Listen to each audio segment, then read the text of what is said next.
मेरा सभी दर्शकों के मन में बैठे परमात्मा को कोटि कोटि प्रणाम।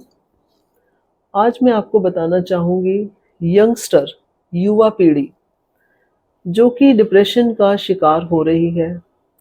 वो यंगस्टर जो एजुकेशन कंप्लीट करके अपनी-अपनी जॉब्स में आ गए हैं, बिज़नेस में आ गए हैं और उसके साथ-साथ लिव इन रिलेशनशिप में आ गए हैं। हमारी सोसाइटी ने लिव इन रिलेशनशिप को एक्सेप्ट किया है कि ठीक है, हमारे बच्चे एक-दूसरे को समझें, जानें और उसके बाद ये आपस में शादी कर लें और एक साथ अपना जीवन बिताएँ।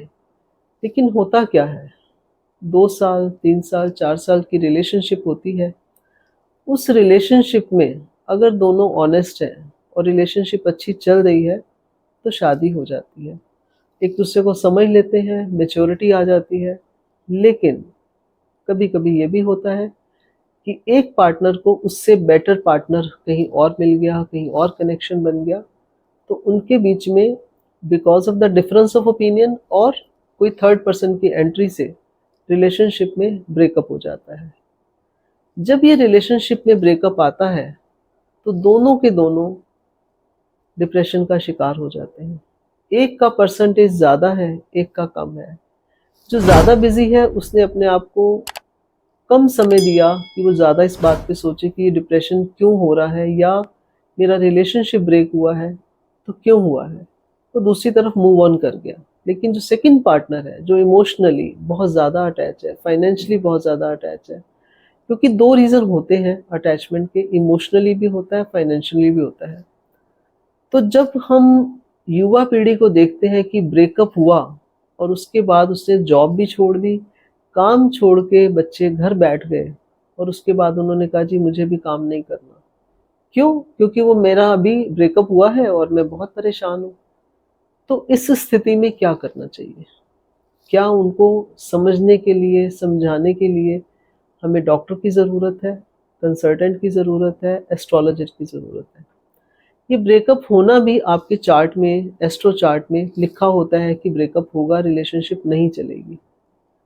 तो जब हमारे सामने हमारे वेदों की दृष्टि से हम देख सकते हैं ये रिलेशन नहीं चलेगा, तो क्यों नहीं हम इस बात को समझते कि ये हमारे लिए ठीक नहीं है। और अगर आप डिप्रेशन में आ गए हैं, तो मैं आज आपको एक बहुत ही सिंपल डिवाइन पावर से कनेक्शन का जो उपाय है वो मैं आपको बताना चाहूँगी। देवों के देव महादेव, उन्होंने चंद्रमा को अपने सिर पे बिठाया है और जब चंद्रमा कमज़ोर होता है, वो लोग हमेशा डिप्रेशन के शिकार होते हैं, इमोशनली बहुत ज़्यादा अटैच होते हैं। और आप देखिएगा कि जब भी अमावस्या आएगी, तो उनके मूड स्विंग होते हैं। जब भी पूर्णमासी आती है, मूड स्विंग्स होते हैं। तो इसको कंट्रोल कैसे किया जाए? हमें चंद्रमा को पावर देनी पड़ेगी। तो बहुत ही एक सिंपल छोटा-सा उपाय है जिससे आपकी कनेक्टिविटी भी बनेगी और आपके अंदर आपकी जो मन हर वक़्त परेशान है, उसको भी पावर मिलेगी।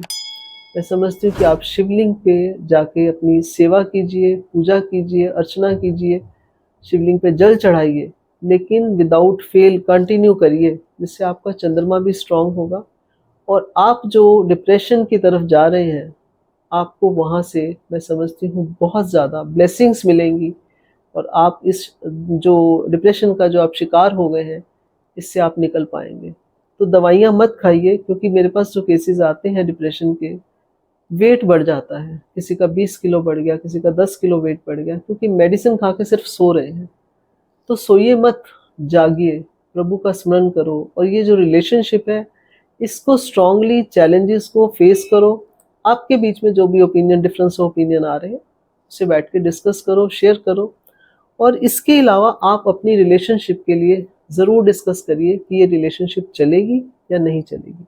अगर नहीं चल रही, तो आप इसका सॉल्यूशन आपको मैं दे सकती हूँ, आप मेरे से कनेक्ट हो सकते हैं और मैं समझती हूँ कि मेरे पास जो डिप्रेशन के केसेज़ आते हैं, मैं अपनी तरफ से उनको बेस्ट देती हूँ एंड दोबारा बैक टू नॉर्मल वो अपने काम पर भी आ जाते हैं।